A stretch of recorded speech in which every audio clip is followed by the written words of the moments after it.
నమస్తే 3RR news కి స్వాగతం. బులెటిన్ల ముందుగా హెడ్లైన్స్. మాజీ మంత్రి శైలజానాథ్ వైఎస్ఆర్సీపీలో చేరిక.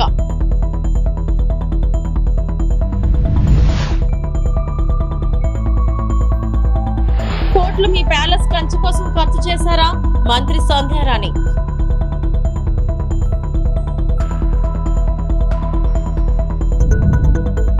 అమ్మ క్యాంటీన్లో భోజనం సూపర్. అమ్మ రాజశేఖర్. వైఎస్ఆర్సీపీ అధ్యక్షులు మాజీ ముఖ్యమంత్రి వైఎస్ జగన్మోహన్ రెడ్డి సమక్షంలో పిసిసి మాజీ అధ్యక్షుడు మాజీ మంత్రి సాకే శైలజానాథ్ వైఎస్ఆర్సీపీలో చేరారు. తాడేపల్లిలోని క్యాంప్ కార్యాలయంలో ఆయనకు కండువా కప్పి వైఎస్ జగన్మోహన్ రెడ్డి పార్టీలోకి ఆహ్వానించారు. శైలజానాథ్ తో పాటు ఏఐసిసి మెంబర్ అనంతపురం డిసిసి మాజీ అధ్యక్షుడు ప్రతాప్ రెడ్డి వైఎస్ఆర్సీపీలో చేరారు. కార్యక్రమంలో ఎంపీ పెద్దిరెడ్డి మిథున్ రెడ్డి, వైఎస్ఆర్సీపీ సీనియర్ నాయకులు అనంత వెంకటరామరెడ్డి, వేంపల్లి సతీష్ రెడ్డి, కేతిరెడ్డి, పెద్దిరెడ్డి తదితరులు పాల్గొన్నారు.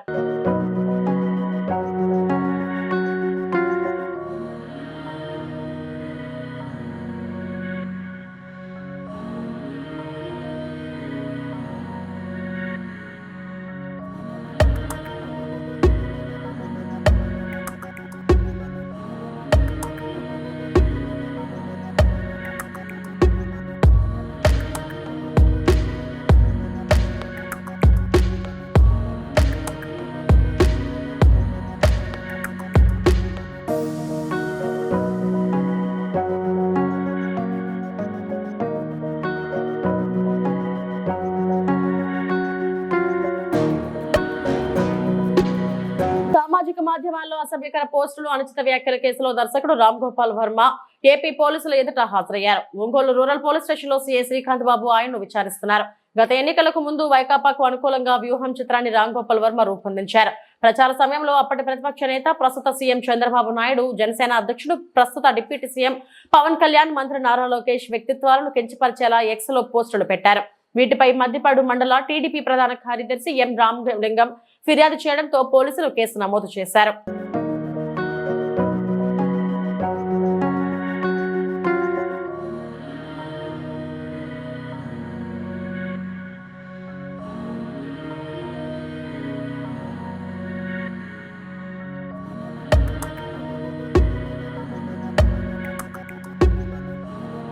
పెద్దవాళ్ళంటే వైకాపా అధ్యక్షుడు జగన్ కు ఏమాత్రం గౌరవం లేదని మంత్రి గుమ్మిడి సంధ్యారాణి విమర్శించారు. మంగళగిరిలోని టీడీపీ కార్యాలయంలో నిర్వహించిన మీడియా సమావేశంలో ఆమె మాట్లాడారు. జగన్ ఏం మాట్లాడుతున్నారో ఆయనకైనా అర్థమవుతుందా? ఆయనకు మతి భ్రమించినట్లుగా ఉంది. 20,000 కోట్లు అప్పు చేసిన పెద్ద మనిషి ఆ డబ్బులతో ఏం చేశారో చెప్పాలి. ఏప్రిల్ మేలో 20,000 కోట్లు అప్పు చేశారు. వెంటనే ఎన్నికలు వచ్చాయి. ఆ డబ్బుతో ఏం చేశారో చెప్పాలి. తాడేపల్లి ప్యాలెస్ చుట్టూ కంచె వేసుకునేందుకు ఖర్చు పెట్టారా? వైకాపా నేతలు నిధులన్నీ దారి మళ్లించి వాడేసుకున్న తిమ్మింగ్లలో ఆఖరికి సర్పంచుల నిధులు కూడా దారి మళ్లించిన ఘనత జగంది అని సంధ్యారాణి మండిపడ్డారు. చెప్పింది కాబట్టి ఆయనకి పెద్దలంటే భయం భక్తి ఉంటుందని కానీ మనం ఎప్పుడైతే అనుకోవడానికి లేదు. కాబట్టి ఎందుకంటే ఇవన్నీ చూస్తూ ఉంటే మనిషికి మతి పనిచేయట్లేదని క్లియర్గా అర్థమవుతుంది మనకి.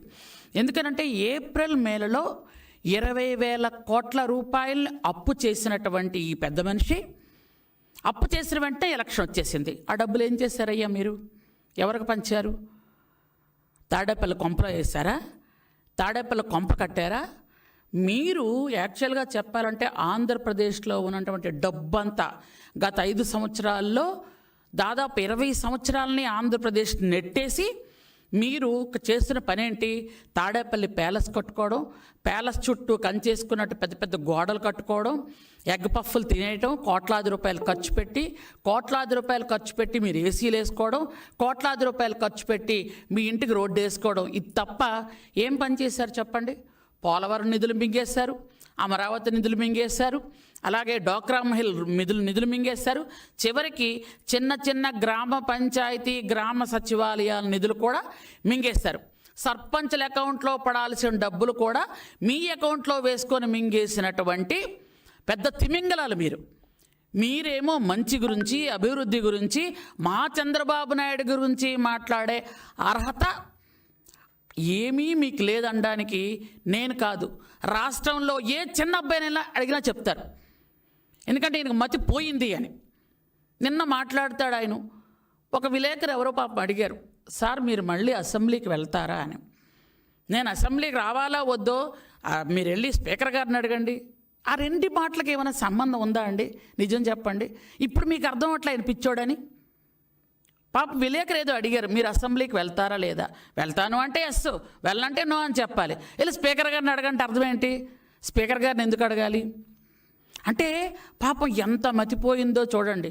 అంటే 6 నెలలు అధికారంలో లేకపోతే సైకో జగన్మోహన్ రెడ్డి చిప్పు మొత్తం పోయింది.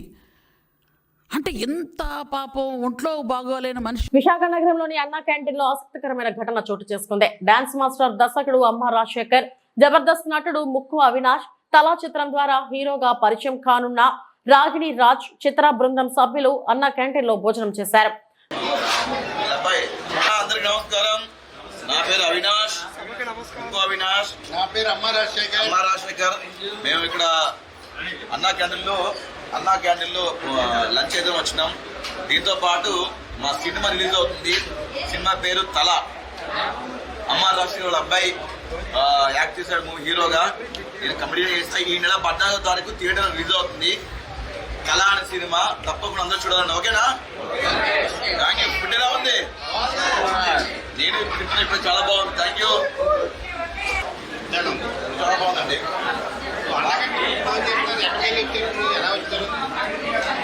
అదే మేము సినిమా ప్రమోషన్ చేస్తాం వైజాగ్. అన్న క్యాడర్ కదా, మా ఫుడ్ ఎప్పటి నుంచి తిందాం అనుకుంటాం. అన్న బాబు సెల్ బాగుందని చెప్పి చూస్తూ ఉంటాం. ఇంత బాగుంది, గర్వంగా తింటారు. బాగుంది. సరే, నాకు ఇలాంటి ఇష్టం. ఆ మూవీ అలా ఉంటుంది, అందుకే ఇక్కడ వచ్చాం. ఇక్కడ తింటే చాలా బాగుంది. Next garam garam super. ఇలాంటి అందరికీ ఇలాంటి మంచి ఫుడ్ ఇచ్చిన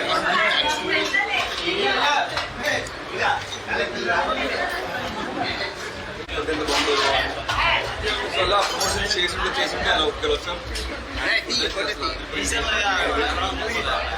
చాలా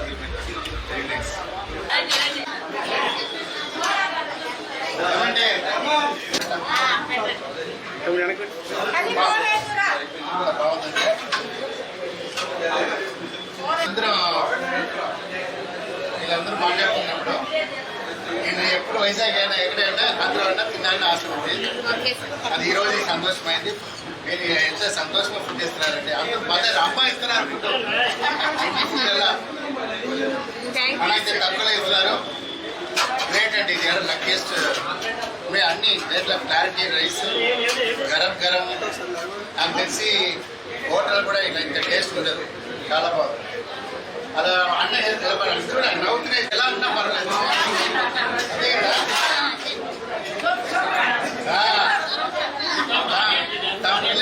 తమ పిల్లలకి ఇచ్చేలా ఇస్తున్నారు అనుకుంటే. Very good, super, fantastic. అబ్బా, నా డ్రీమ్ అయిపోయింది. ఓకే.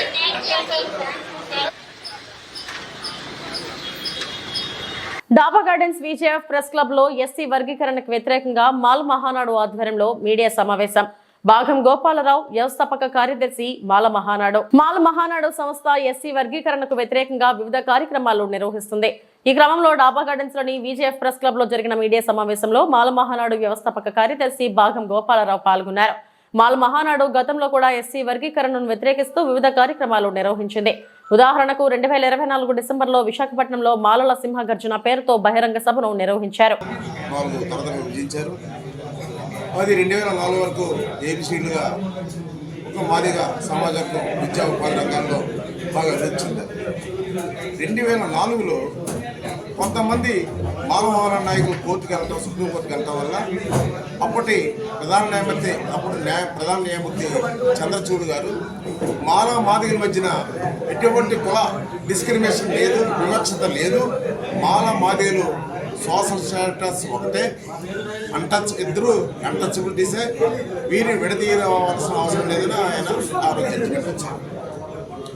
అప్పటి నుండి మాదిగలు ఇలా ఏదో ఉద్యమాలు చేయడం అలా జరుగుతూనే ఉంది. అయినప్పటికీ ఆగస్టు 1, 2024లో మొన్నటి సుప్రీంకోర్టు ప్రధాన న్యాయమూర్తి వైవి చంద్రచూడ్ గారు సుప్రీంకోర్టుకి కోర్టుకి సంబంధం లేదు, రాష్ట్రాలు వర్గీకరణ చేసుకోవచ్చని వెసులుబట్టించారు. తెలంగాణ రాష్ట్రానికి, అలాగే అన్ని రాష్ట్రాలకి. ఆ వెసులుబాటు మీద ఇప్పుడు ఈ రాష్ట్ర ముఖ్యమంత్రి చంద్రబాబు నాయుడు గారిని నాకు రేవంత్ రెడ్డి గారిని they are very interested to ఇద్దరిని విడదీయడం చాలా ఇంట్రెస్ట్గా ఉన్నారు.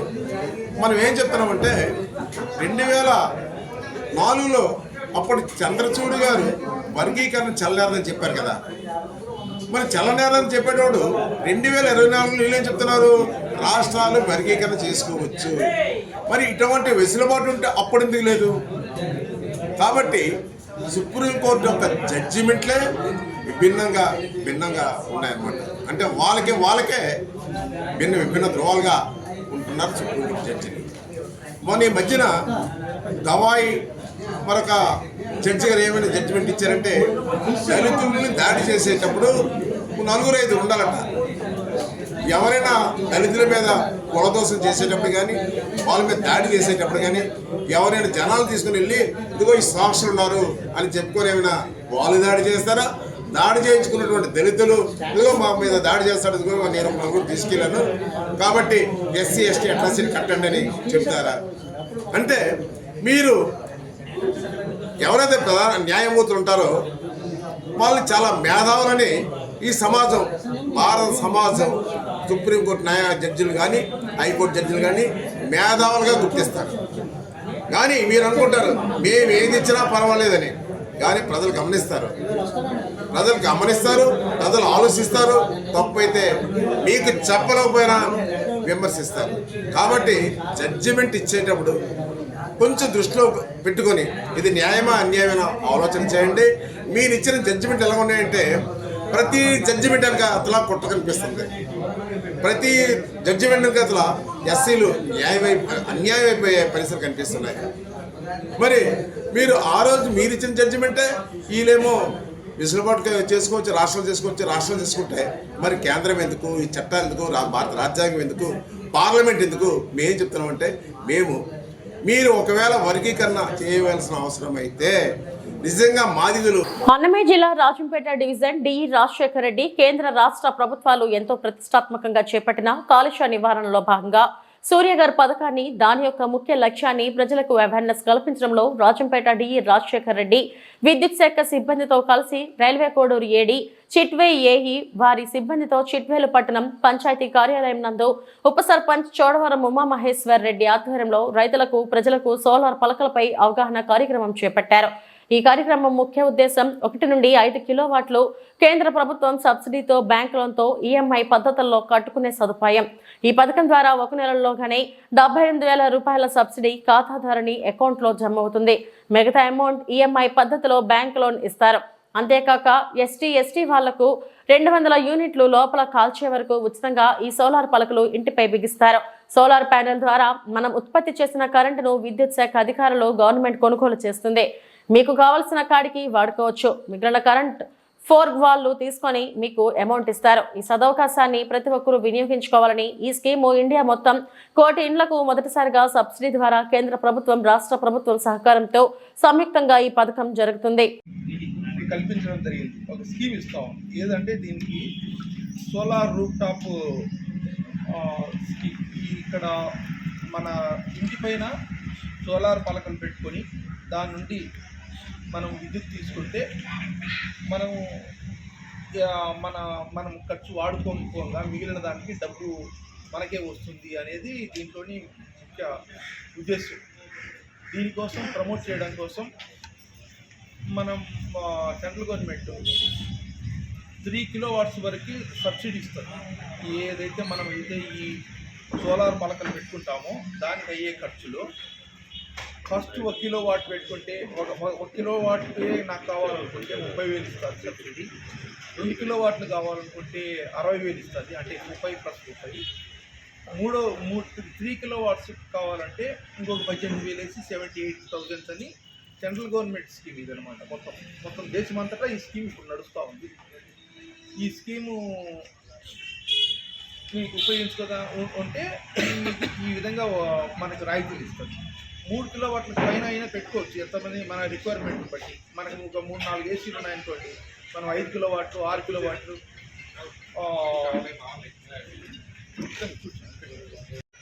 ముఫ్త్ యోజన అని దీని యాక్చువల్గా స్కీమ్ మీరు గూగుల్లో కొట్టే కూడా వస్తుంది. అది ఈ స్కీమ్ యొక్క దాని ఫీచర్స్ ఏంటివి, ఎందుకు పెట్టారు, ఏమనేది మీరు ప్రతి ఒక్కరు. రాష్ట్రంలో ప్రధాన పార్టీల పాలకులు వారి స్వార్థ ప్రయోజనాల కోసం ఏపీని ఢిల్లీలో తాకట్టు పెట్టారని, కేంద్రం నుంచి రాష్ట్రానికి రావాల్సిన భారీ బడ్జెట్ ను విస్మరించారని ప్రత్యేక హోదా విభజన హామీల సాధన సమితి అధ్యక్ష ప్రధాన కార్యదర్శులు జేడీ లక్ష్మీనారాయణ, చలసాని శ్రీనివాసులు విమర్శించారు. తిరుపతి ప్రెస్ క్లబ్ లో మీడియా ముందు వారు మాట్లాడారు. మోసపూరిత ప్రకటనలు చేస్తున్న ప్రజాప్రతినిధులు ఒకసారి ఆత్మవిమర్శ చేసుకోవాలన్నారు. ఈ విలేకరుల సమావేశంలో కమ్యూనిస్టులు మురళి, విశ్వనాథ్, సుబ్రహ్మణ్యంలు పాల్గొన్నారు. ఆంధ్రప్రదేశ్ ప్రత్యేక హోదా, ఏపీ రీఆర్గనైజేషన్ యాక్ట్ వీటి గురించి అనేక మీటింగులు మనం పెట్టుకోవడం జరిగింది. ముఖ్యంగా ఆంధ్రప్రదేశ్ రాష్ట్రానికి విభజన తర్వాత ప్రత్యేక హోదా ఇస్తామన్నది పార్లమెంట్లో జరిగిన చర్చల్లో చర్చాంశంగా ఉండిపోయింది. కానీ చట్టం జరిగిన తర్వాత అందులో ఎటువంటి ప్రత్యేక హోదా గురించి ఏ విధమైన ఆ చట్టంలో పొందుపరచలేదు.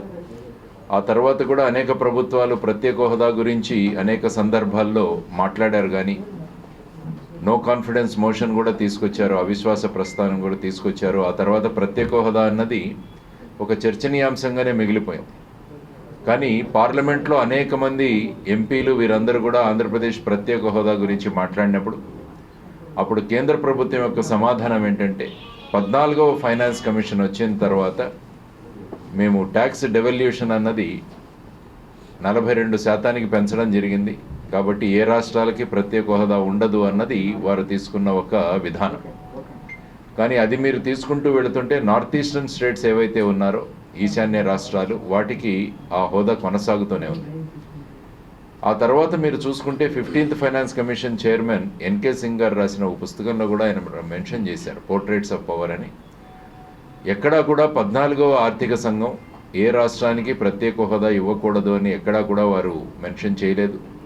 కేంద్ర ప్రభుత్వం అనుకుంటే ఏదైనా రాష్ట్రానికి ప్రత్యేక హోదా ఇవ్వచ్చు అన్నది వారు చెప్పడం జరిగింది. ఆ తర్వాత కూడా ఈ ప్రత్యేక హోదా అన్నది అలాగే మిగిలిపోయింది.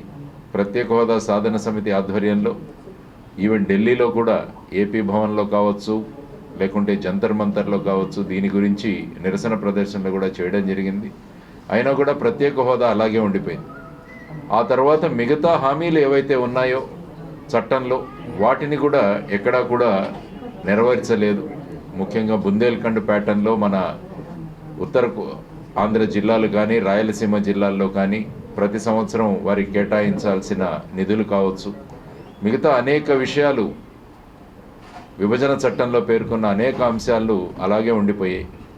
ఆ తర్వాత మొన్న బడ్జెట్ చూసుకుంటే అందులో కూడా పోలవరం కూడా మన విభజన చట్టం ప్రకారం కేంద్ర ప్రభుత్వం ప్రాజెక్ట్ ఇది.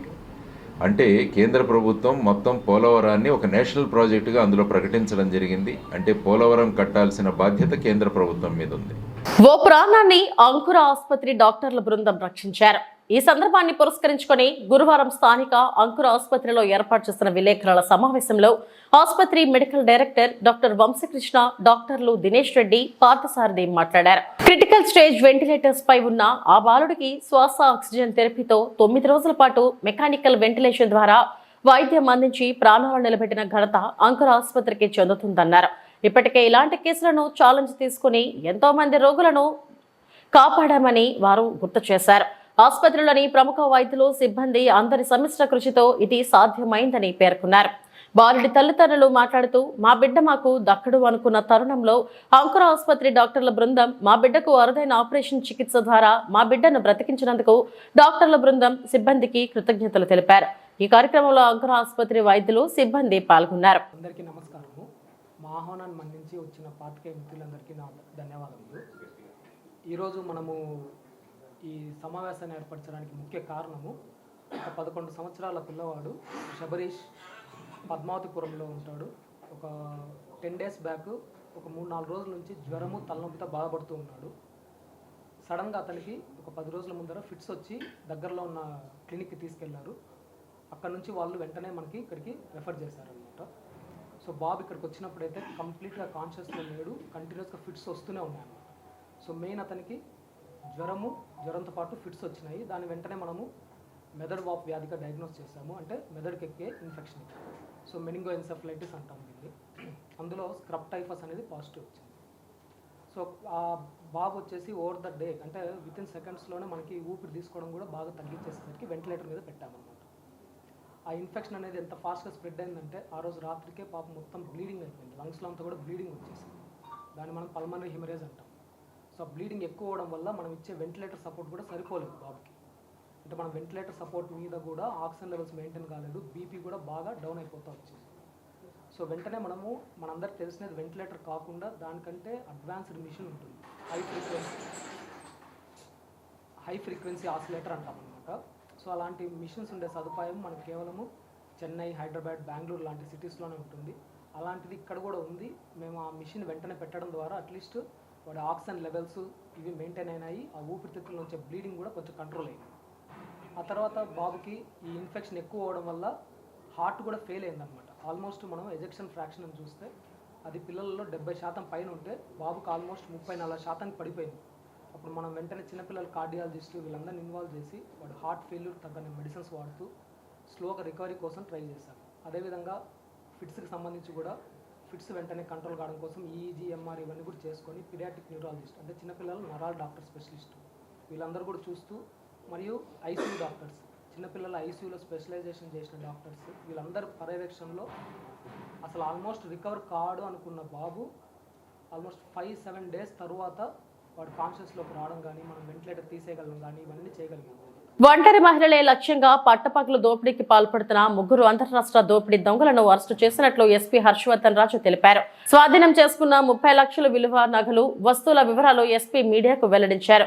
గత సంవత్సరం డిసెంబర్ 20 తేదీన ఉదయం 11 గంటలకు స్థానిక కేశవ నాయిని గుంటలోని పోలిన దవనమ్మ ఇంటికి 3 వ్యక్తులు వచ్చి తాము నగరపాలక సంస్థ నుంచి వచ్చామని, ఇంట్లో వాటర్ కనెక్షన్లు, డ్రైనేజ్ పైపులు కొలతలు వేయాలని నమ్మించి హడావిడి చేసి ప్రణాళిక ప్రకారం ఒకరు ఇంట్లోకి వెళ్లి బీరువా అలమరలోని బంగారు నగలు, డబ్బులు కాజేశాక అక్కడి నుంచి పారిపోయారు. తర్వాత చోరీ జరిగిన విషయం గుర్తించిన ధనమ్మ పోలీసులను ఆశ్రయించడంతో కేసు నమోదు చేశారు. అదనపు ఎస్పీ నాగభూషణ్ రావు పర్యవేక్షణలో డీఎస్పీ శ్యామ్ సుందర్, సిఐలు ప్రకాష్ కుమార్, చిన్నపెద్దయ్య, శివకుమార్ రెడ్డి, ఎస్ఐ ప్రదీప్ కుమార్ రెడ్డి సిబ్బంది ప్రత్యేక దర్యాప్తును ప్రారంభించారు.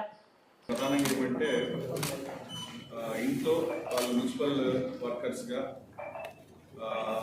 వర్క్ చేయడానికి వచ్చామని చెప్పి ఎవరైతే ఒంటరిగా ఉన్నటువంటి ఆడవాళ్ళు ఉన్నటువంటి ఇళ్ళకి వెళ్ళి వాళ్ళని ఏమార్చి మున్సిపల్ ఎంప్లాయీస్గా పని కోసం వచ్చామని చెప్పి వాళ్ళు కొంచెం డైవర్ట్ చేసి వాళ్ళని పక్కకి డైవర్ట్ చేసిన టైంలో లోపలికి వెళ్ళి వాళ్ళ అల్మరాసులో ఉన్నటువంటి గోల్డ్ ఇవన్నీ కూడా థెఫ్ట్ చేసేటటువంటి గ్యాంగ్ని ఈరోజు మనం అరెస్ట్ చేయడం జరిగింది. టోటల్గా మనం ఒక 3 వ్యక్తుల్ని పట్టుకోవడం జరిగింది.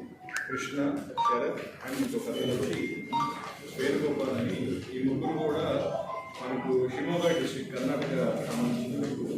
సో మనకు మన జిల్లాలో క్రైమ్ నెంబర్ 62/24 అని చెప్పి సిసిఎస్ పోలీస్ స్టేషన్ మీద ఒక క్రైమ్ ఉంది. సో అప్పుడు మనకు క్రైమ్ జరిగినప్పటి నుంచి కూడా దీని గురించి మన సిసిఎస్ పోలీసు ఎఫర్ట్స్ చేస్తున్నారు. అయితే లక్కీగా దాని గురించి కంటిన్యూస్గా మనం ఎఫర్ట్స్ చేయడం వల్ల మార్నింగ్ వాళ్ళ గురించి మనకు తెలియటం, వాళ్ళు మనకు ఈ తిరుపతి చెల్లపల్లి బైపాస్ రోడ్లో ఈరోజు మార్నింగ్ వాళ్ళు అరెస్ట్ చేసిన తర్వాత వాళ్ళు ఫర్దర్గా ఇంట్రాగేట్ చేసిన దాన్ని బట్టి మనకు టోటల్గా ఇప్పుడు దాకా 6 కేసెస్ అంటే టోటల్గా 10 అఫెన్సెస్ చేశారు. దాంట్లో 6 కేసెస్ సంబంధించి మనకు రికవరీతో పాటు మనం ఇప్పుడు వాళ్ళ ముగ్గురిని కూడా రిమాండ్ చేయడం జరుగుతూ ఉంది. మిగతా 4 కేసులకు సంబంధించి ఇంకా రికవరీ పార్ట్ కొంత కావాల్సి ఉంది. సో దానికి సంబంధించి ఫర్దర్గా వాళ్ళని కస్టడీలో తీసుకొని దానికి సంబంధించి కూడా మనం ఎఫర్ట్ చేయడం జరుగుతుంది. సో ఈ విధంగా ఇలా దాదాపు 10 కేసులు. దీంట్లో మన రికవరీ కూడా చూసినట్లయితే దాదాపు 22 లక్షల పడుతున్నటువంటి 250 గ్రాముల గోల్డ్, ఒక కారు, 2 మోటార్ సైకిల్స్ కూడా మనం ఇచ్చి రికవర్ చేయడం జరిగింది. దాదాపు అంతా కలిపి కూడా మనకు దాదాపు ఒక 20-30 లక్షల దాకా వస్తుంది. టోటల్ 30 lakhs వర్త్ ప్రాపర్టీ మనం రికవర్ చేసాం. సో దీంట్లో చూసినట్లయితే మొత్తం 6 కేసెస్లో కూడా 4 కేసుల్లో మనం 100% రికవరీ అయింది. 2 కేసుల్లో 60%, 65%, 70% అట్లా రికవరీ అయింది. సో కాబట్టి ఈ డిటెక్షన్లో మొత్తం మా సిసిఎస్ అడిషనల్ ఎస్పీ గారి నేతృత్వంలో, అట్లా మా డిఎస్పీ నాగభూషణ్, అట్లా మా డిఎస్పీ శ్యామ్ సుందర్ నేతృత్వంలో CCS inspectors plus sub inspectors team అందరూ కూడా కంటిన్యూస్ వర్క్ చేసి ఈ కేసెస్ డిటెక్ట్ చేయడం జరిగింది. కాబట్టి వాళ్ళందరికీ కూడా మనస్ఫూర్తిగా నా అభినందనలు తెలియజేస్తున్నాను. పాత నేరస్తుల సమాచారం బట్టి వీళ్ళ పని చేస్తున్నాయి. వీళ్ళు ప్రస్తుతానికి గ్యాంగ్ సంబంధించి వీళ్ళు ముగ్గురే ఉన్నారు. ఈ ముగ్గురికి సంబంధించి చూపిస్తారు. లేదు దొంగతనం ఇదే దొంగతనం కోసం వస్తారు, కానీ మున్సిపల్ వర్కర్స్ అని చెప్పి పని చేసినట్టుగా చెప్పి ఈ విధంగా వెళ్తారు. కాబట్టి మనం ఈ సందర్భంగా అందరికీ మన విజ్ఞప్తి ఏమిటంటే, ఇట్లా ఎవరైనా కానీ మున్సిపల్ వర్కర్స్ అని చెప్పి ఇట్లా చేస్తామని చెప్పినప్పుడు కొంచెం జాగ్రత్తగా, కొంచెం ఏమంటారు అలర్ట్గా ఉండి వాళ్ళ కథలకల్ని ఇవి ఇప్పటివరకు నా బులెటిన్ అప్డేట్స్. నమస్తే.